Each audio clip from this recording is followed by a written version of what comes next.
Have you ever been going about your day and suddenly a specific person just pops into your head for no reason?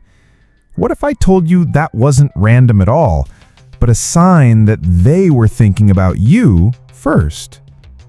It sounds a bit like magic, doesn't it? This idea that our thoughts can travel across space and touch someone else. We live in a world that's all about what we can see and prove. But there are so many little mysteries that happen to us every single day. Things we feel but can't explain. That's what we're diving into today. The subtle, almost invisible signals the universe sends when you are occupying a space in someone else's mind.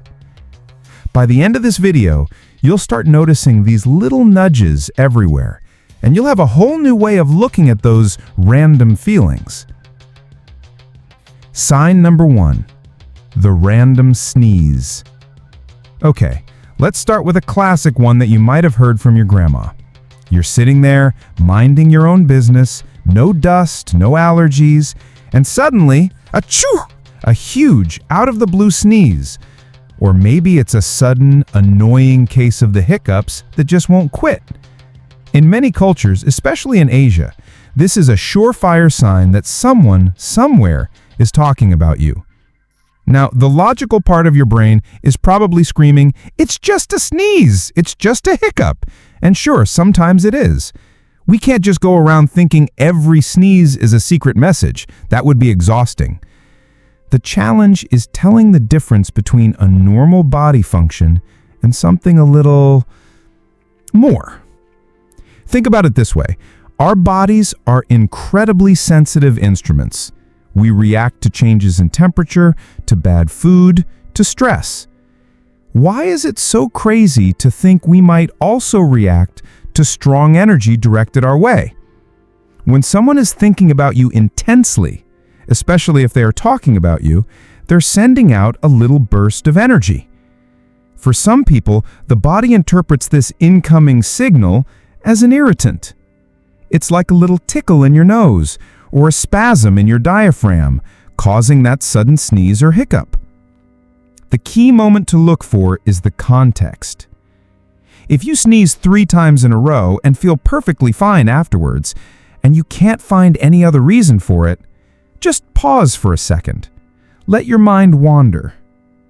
Who pops into your head first? Often, that's your answer. It's a fun little experiment. The sneeze isn't the message itself, it's the knock on the door, telling you to pay attention. Sign number 2, a sudden rush of emotion. This one is a little deeper and can feel really strange when it happens. Imagine you're having a perfectly normal day. You're feeling fine, maybe even happy. Then, out of nowhere, you're hit by a powerful wave of sadness. It's so strong it almost brings tears to your eyes, but you have no idea why you feel this way.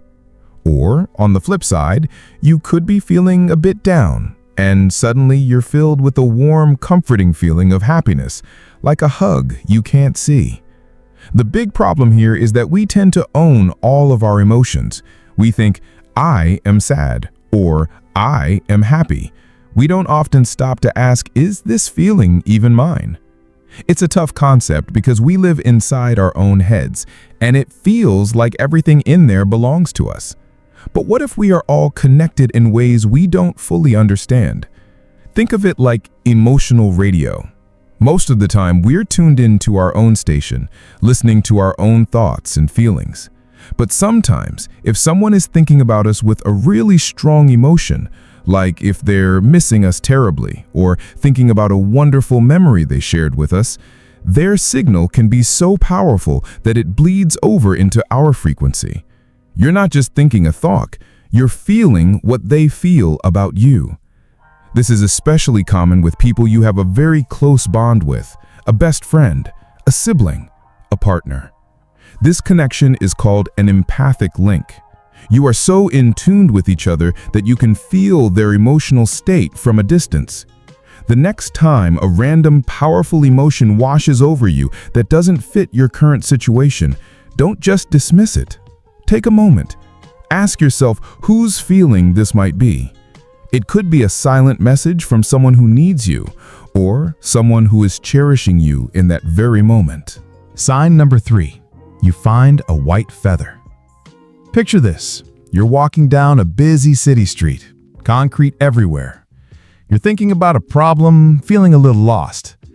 You look down and right there on the gray pavement is a single, perfect, snow-white feather. There are no birds around, no pillows have exploded.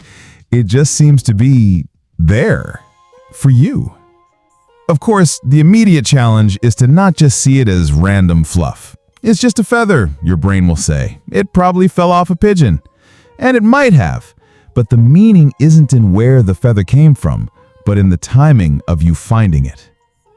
White feathers have been seen as signs for thousands of years across many different cultures.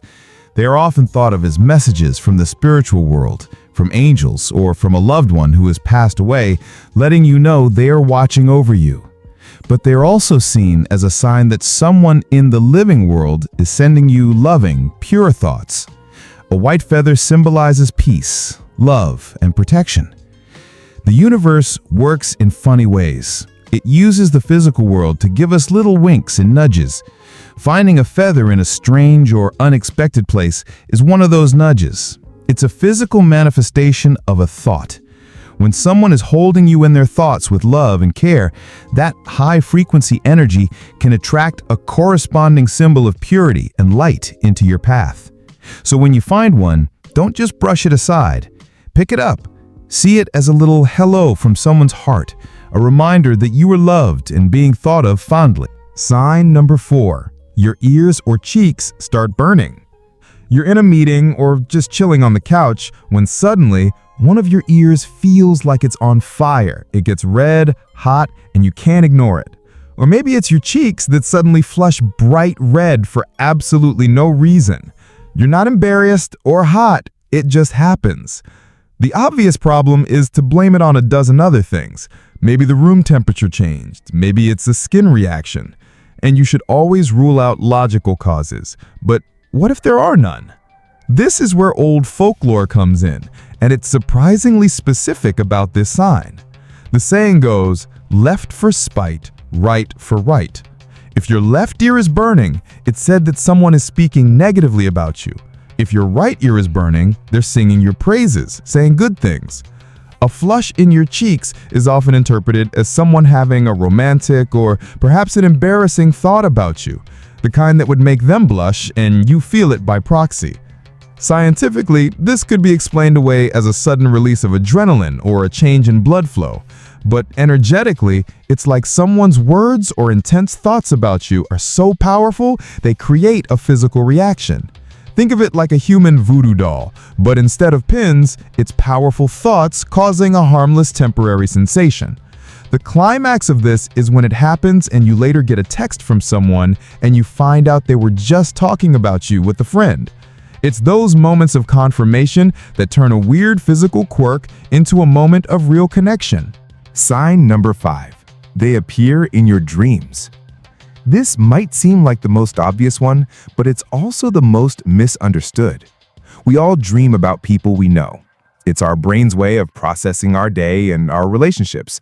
So dreaming about your coworker doesn't necessarily mean they are secretly thinking about you while they sleep.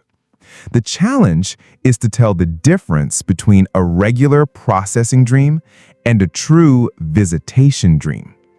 A regular dream is often chaotic, nonsensical, and feels like a movie you're passively watching. The details are fuzzy when you wake up.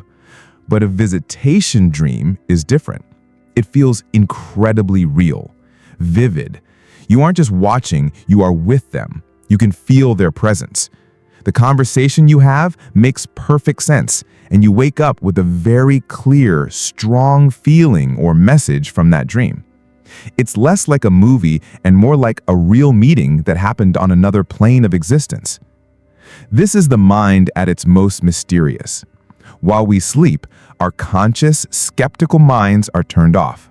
This makes us much more open to receiving energy and messages from others. When someone is thinking about you intensely, especially when they are falling asleep or waking up, the times when their own conscious mind is quiet, their thoughts can travel and connect with your dreaming mind. It's like your subconscious minds are having a conversation. The key moment is how you feel when you wake up. If you wake up with a lingering sense of peace, love, or even a clear piece of advice from that person in the dream, pay attention. That wasn't just a random dream. That was a connection. That was a sign that you are deeply on their mind.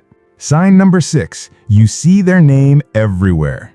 Have you ever had this happen? You meet someone new, or you start thinking about an old friend, and suddenly their name is everywhere. It's on a billboard, you hear it on the radio, you see it as the author of a book in a shop window.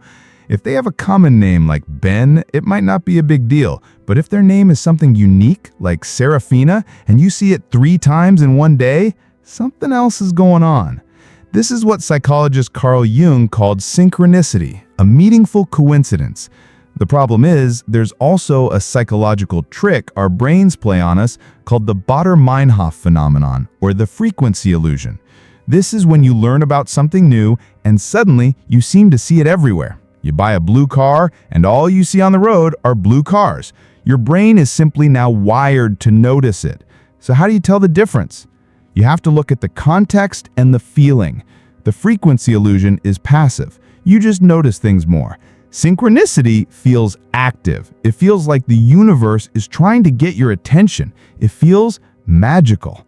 It's not just seeing the name, it's the name popping up in a way that feels significant.